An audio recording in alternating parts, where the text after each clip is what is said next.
بسم اللہ الرحمن الرحیم۔ السلام علیکم اسٹوڈنٹس۔ تو کلاس 11th اردو کے کچھ اہم MCQs آپ سے ڈسکس کرنے ہیں۔ تو پہلا MCQs ہے بچوں، شعر میں سند کی نشاندہی کریں۔ آشنا اپنی حقیقت سے ہو ہے دہقان ذرا، دانا تو کھیتی بھی تو باراں بھی تو حاصل بھی تو۔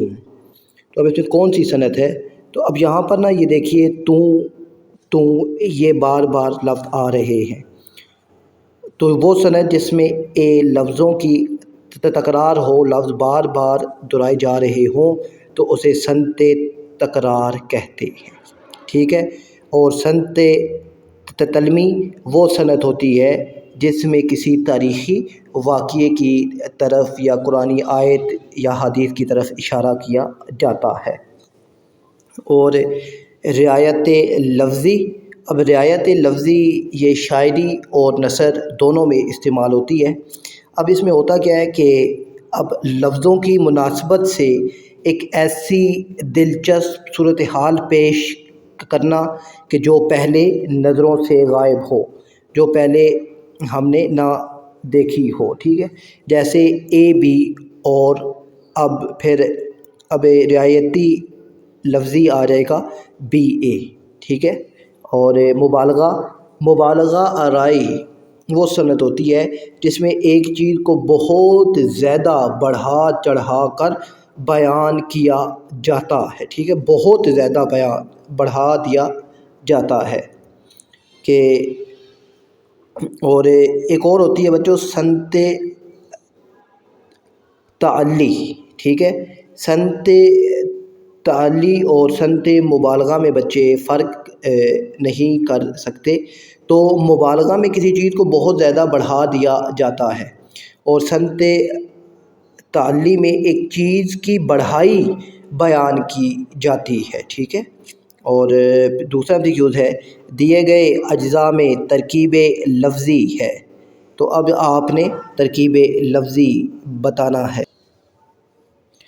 ترکیب لفظی بچوں، ترکیب لفظی اس ترکیب کو کہتے ہیں جس میں دو یا دو سے زیادہ الفاظ مل کر ایک نیا مفہوم، ایک نیا معنی دیتے ہیں۔ جیسے کہ اب یہاں دیکھیے دبلا پتلا، یہ ترکیب لفظی ہے، ٹھیک ہے، جو مل کر ایک ہی جسمانی حالت، یعنی اب دبلا پتلا یعنی کمزور جسم کی طرف اشارہ کر رہے ہیں۔ اور پھر مہربانوں یہ ایک نام ہے۔ قبر دارا، اب قبر اور دارا یہ ان کے درمیان کوئی ترکیب نہیں ہے۔ عروج و زوال، اب عروج و زوال یہ ایک دوسرے کی ضد ہیں، یعنی ایک دوسرے کے متضاد ہیں، تو اسے ترکیب معنوی کہتے ہیں، ٹھیک ہے۔ یہ عروج و زوال ترکیب معنوی ہے۔ ہم نے ترکیب لفظی بتانا ہے تو وہ ہے دبلا پتلا۔ تیسرا ہے وہ حروف جو دو باتوں میں سے کسی ایک کو اختیار کرنے کے موقع پر بولا جائے اسے کیا کہتے ہیں؟ تو اسے حروف اضراب کہتے ہیں، ٹھیک ہے، حروف اضراب کہتے ہیں۔ حروف اضراب وہ الفاظ ہوتے ہیں جو کسی ایک بات کو ترک کر کے دوسری بات کو اختیار کرنے کا اشارہ دیتے ہیں۔ اور حروف علت وہ الفاظ ہوتے ہیں جو کسی بات کی وجہ یا سبب بتانے کے لیے استعمال ہوتے ہیں۔ حروف تردید یہ وہ حروف ہیں جو انکار یا نفی کے لیے استعمال ہوتے ہیں۔ حروف بیان وہ الفاظ جو وضاحت یا تفصیل کے لیے بیان ہوتے ہیں۔ اور فورتھ ہے بچوں اصلاح میں ایسی نظم جو شاعر کسی خاص ارادے سے لکھتا ہے، جو شاعر کسی خاص ارادے یا کسی خاص مقصد کے لیے لکھتا ہے اسے قصیدہ کہتے ہیں، ٹھیک ہے۔ کہ قصیدہ میں کسی کی ایک سرکاری عہدیدار یا کسی بادشاہ اور وزیر کی تعریف بیان کی جاتی ہے۔ نظم جس میں کسی کی عیب جوئی یا طنز کیا جاتا ہے۔ مناجات ایسی نظم جس میں اللہ تعالیٰ سے دعا یا التجا کی جاتی ہے۔ منقبت ایسی نظم جن میں اولیاء کرام اور بزرگان دین کی تعریف بیان کی جاتی ہے۔ پانچواں ہے دیے گئے الفاظ میں سے متشابہ جوڑے کی نشان دہی کریں۔ متشابہ کا مطلب ہوتا ہے بچوں ملتا جلتا، ہم شکل ہم آواز الفاظ ہوتے ہیں۔ یہ وہ الفاظ ہوتے ہیں جن کی ظاہری شکل و صورت ایک جیسی ہوتی ہے، ٹھیک ہے، لیکن ان کی املا اور ان کا معنی مختلف ہوتا ہے۔ تو یہاں پر اس کا درست جواب ہے بے باک اور بے پاک، ٹھیک ہے نا۔ اب یہ دونوں بے سے شروع ہو رہے ہیں مگر ان کا جو معنی ہے وہ مختلف ہے۔ بے باک جس میں بڑی کاف ہے اس کا مطلب ہوتا ہے دلیر آدمی، اور دوسرا جس میں نقطوں والی کاف ہے اس کا مطلب ہوتا ہے سب کچھ خرچ کر دینے والا۔ اہل زبان کے اسلوب کے مطابق تبدیل ہوتا رہتا ہے، تو اہل زبان کے اسلوب کے مطابق تبدیل ہوتا رہتا ہے محاورہ۔ ساتواں MCQ ہے شعر کس زبان کا لفظ ہے؟ تو شعر عربی زبان کا لفظ ہے۔ آٹھواں ہے ایک اسم اور ایک فعل کا مجموعہ ہوتا ہے تو وہ ہے مرکب مصدر ہوتا ہے۔ 9 ہے جام جم تیشہ فرہاد اور آتش نمرود سے صنعت ذہن میں آتی ہے، تو اب جام جم یہ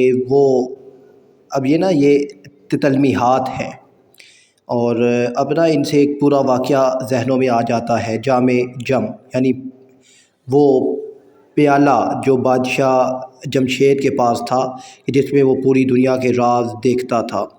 تیشہ فرہاد یہ وہ ہے کہ جس سے اس نے نہر کھودی تھی اور پھر وہی اپنے سر میں مار کر وہ فوت ہو گیا تھا۔ آتش نمرود یہ وہ آگ جو نمرود نے حضرت ابراہیم علیہ السلام کو آگ میں پھینکنے کے لیے لگائی تھی۔ تو یہاں پر یہ ساری جو ہے یہ تلمیح ہے۔ 10واں ہے وہ لفظ جس کے دو مختلف معنی ہوں تو اسے ذو معنی الفاظ کہتے ہیں۔ 11 ہے صرف مصرع تحریر کرنا ہو تو علامت لگائی جاتی ہے، تو اس کا جواب ہے بے، صرف آئین لکھا جاتا ہے۔ ہر شعر کا مفہوم الگ ہوتا ہے تو غزل کا، ٹھیک ہے، غزل کے ہر شعر کا مفہوم الگ ہوتا ہے۔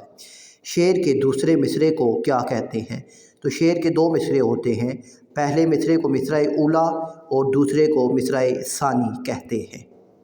اور ٹیپ کا مصرع یہ وہ مصرع ہوتا ہے جو ہر بند کے بعد بار بار دہرایا جاتا ہے، اور جس نظم میں ٹیپ کا مصرع ہو جس بند میں ہو تو اسے ترجیع بند کہتے ہیں، اور جس میں نہ ہو اسے ترکیب بند کہتے ہیں۔ مسدس ہیت کے ہر بند میں مصرعے ہوتے ہیں، تو مسدس کے ہر بند میں 6 مصرعے ہوتے ہیں، اور جس میں 5 ہوتے ہیں اسے مخمس کہتے ہیں، جس میں 4 ہوں اسے رباعی کہتے ہیں، اور جس میں 7 ہوں اسے مصبح کہتے ہیں۔ اور 15 ہے مجھ سے غم دیکھا نہیں جاتا اس کا، اس جملے میں غلطی ہے، تو اس جملے میں ساخت کی غلطی ہے۔ یہاں پر درست جملہ ہے، یہاں پر نا بچوں درست جملہ ہوگا اس کا غم مجھ سے دیکھا نہیں جاتا۔ 17 ہے شاعری میں کسی بات کی ایسی وجہ بیان کرنا جو حقیقت میں نہ ہو، ٹھیک ہے، شاعری میں کسی چیز کی ایسی وجہ بیان کرنا جو حقیقت میں نہ ہو مگر خوبصورتی کے لیے، جس کی حقیقی وجہ کچھ اور ہو مگر خوبصورتی کے لیے کچھ اور وجہ بیان کی جائے تو اسے حسن تعلیل کہتے ہیں۔ 18واں ہے اصطلاح میں ایسی نظم جس میں حسرت اور غم کے انداز میں مرنے والے کا ذکر ہو اسے مرثیہ کہتے ہیں۔ میں کل نہیں آؤں گا اس جملے میں نہیں کون سا حروف ہے؟ تو یہ نہیں جو ہے یہ حروف تردید ہے، ٹھیک ہے، اس میں انکار کیا جا رہا ہے۔ 20 ہے احساس اور جذبات کے اظہار پر علامت لگائی جاتی ہے، تو وہ لگائی جاتی ہے